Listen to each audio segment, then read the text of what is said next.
छोटी सी लघु कथा आप लोगों के साथ शेयर करना चाहूंगा मैं कि एक गांव में एक बार एक मेंढकों की प्रतियोगिता हुई और शर्त रखी गई कि गांव के बाहर जो पहाड़ी है उसके टॉप पे जो मेंढक चढ़ेगा वो विजेता होगा। पहले मेंढक ने चढ़ने का प्रयास किया। सारे मेंढक जो दर्शक के रूप में वहां उपस्थित थे चिल्लाना शुरू किया कि तुम हाथ पैर तोड़वाओगे, तुम्हें जीवन से मोह नहीं है, तुम क्यों चढ़ रहे हो।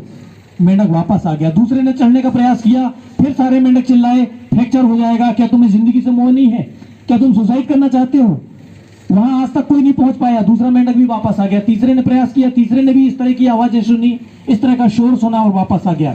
इस तरह कई मेंढक उस टॉप पे नहीं पहुंचे और वापस आते गए। अंत में एक दुबला पतला मेंढक ने चढ़ना प्रयास किया, चढ़ते रहा। आसपास आवाजें आती रही कि तुम ये रिस्क क्यों ले रहे हो, क्या तुम्हें जिंदगी से मोह नहीं, ये जोखिम क्यों लेते हो, ऊपर तक कोई नहीं पहुंचा, तुम क्यों जाना चाह रहे हो, हाथ पैर तोड़वाना है। लेकिन वो चढ़ते गया और अंत में वो विजेता हुआ। इस लघु कथा का सारांश ये है, कहते हैं जब उसका मेडिकल टेस्ट हुआ तो पाया गया कि वो मेंढक बहरा था जो विनर हुआ। तात्पर्य यह है कि जब आपके आसपास हतोत्साहित करने वाली नकारात्मक दृष्टिकोण वाले आवाज बहुतायत में हो तो आपको उस समय बहरा जैसा व्यवहार करना है। बहरा बन नहीं जाना है, लेकिन आपको उन लोगों की नकारात्मक नेगेटिव बातों को अनसुना कर देना है, आपको हतोत्साहित नहीं होना है। डॉक्टर साहब, एक और लघु कथा मुझे याद आ रही है कि मौसम खराब था, एक चिड़िया ने उड़ान भरी अपने गंतव्य की ओर। मौसम इतना खराब था कि बारिश होती रही, बर्फबारी होने लगी और चिड़िया बर्फ से घायल होकर नीचे गिर पड़ी। बर्फ का गिरना जारी था और चिड़िया बर्फ में दब गई। कुछ देर बाद बर्फबारी बंद हुई, बारिश बंद हुई, मौसम साफ हुआ। चिड़िया छटपटाती रही कि बर्फ से बाहर आ जाए, नाकाम रही, लेकिन चिड़िया ने चेष्टा जारी रखी। संयोग से वहां से गाय गुजर रही थी और गाय ने गोबर की और गाय का गरम गरम गोबर ठीक उसी जगह गिरा जहां बर्फ में चिड़िया दबी हुई थी। गोबर की गर्माहट से ऊष्मा मिली, उष्णता मिली, ताप मिला, चिड़िया की जान में जान आई और उसने गोबर को और बर्फ को हटाना शुरू किया। जो ही वो ऊपर आई, गोबर की गर्माहट से उसको ऊर्जा मिली और उसने चींची की आवाज करना प्रारंभ की। तभी पास से गुजर रही बिल्ली का ध्यान उस चींची की आवाज की तरफ गया और वो गई और उसने गोबर हटाया और चिड़िया को चट कर गई। ये लघु कथा यहीं समाप्त हुई। अब इस लघु कथा के 3 सबक हैं। पहला सबक ये कि यदि आप गोबर में दबे हुए हों तो आपका मुंह ना खोलना ही अच्छा है। दूसरा सबक ये कि आपके ऊपर प्रत्येक गोबर डालने वाला शख्स आपका शत्रु नहीं होता। और तीसरा सबक ये कि आपके ऊपर से गोबर या कीचड़ हटाने वाला प्रत्येक शख्स आपका मित्र नहीं होता। जिंदगी में इस संकेत को आप समझना और अपने व्यक्तित्व के विकास के लिए इस तरह के मनोभावों को, समाज के मनोविज्ञान को समझना होगा। हमारे आसपास के वातावरण में ऐसे बहुतायत रूप में, बहुल रूप में इस तरह के लोग आपको मिलेंगे जो आपको हतोत्साहित करेंगे, लेकिन आपको हतोत्साहित नहीं होना है। वो एक परीक्षा है।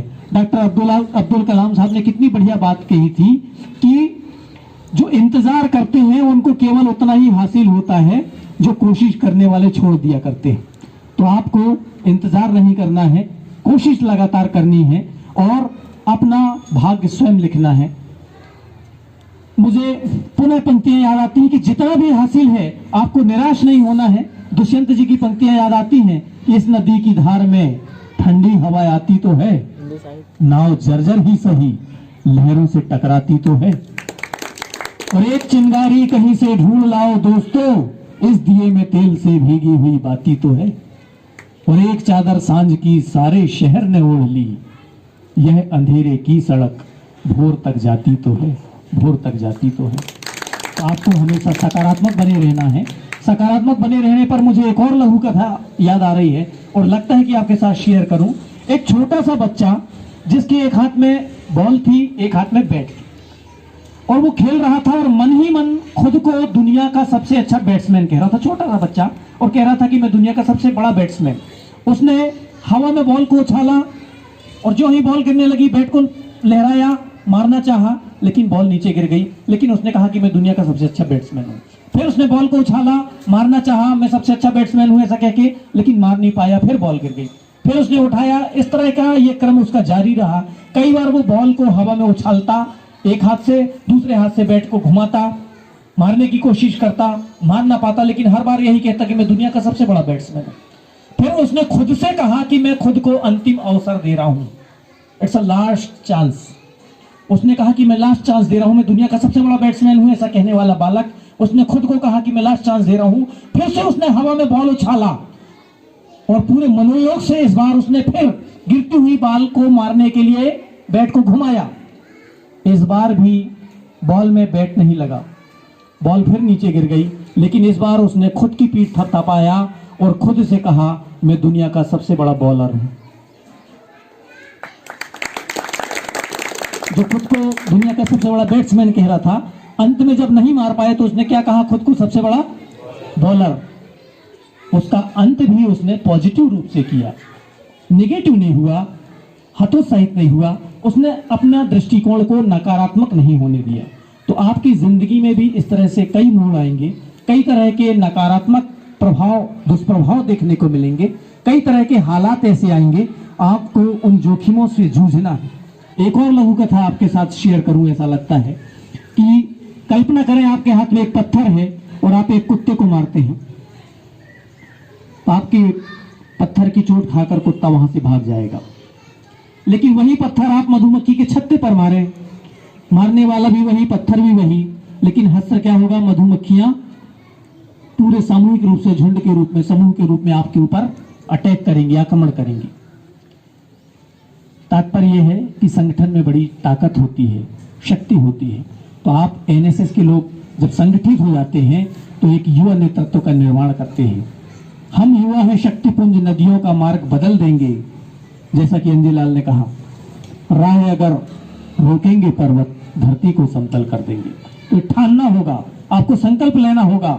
अगर हम ठान लें, तारे गगन के तोड़ सकते हैं, अगर हम ठान लें तूफान का मुख मोड़ सकते हैं, अगर हम ठान लें तो विश्व के इतिहास में अपने सुयस का नव अध्याय भी हम जोड़ सकते हैं, सुयस का नव अध्याय भी हम जोड़ सकते हैं।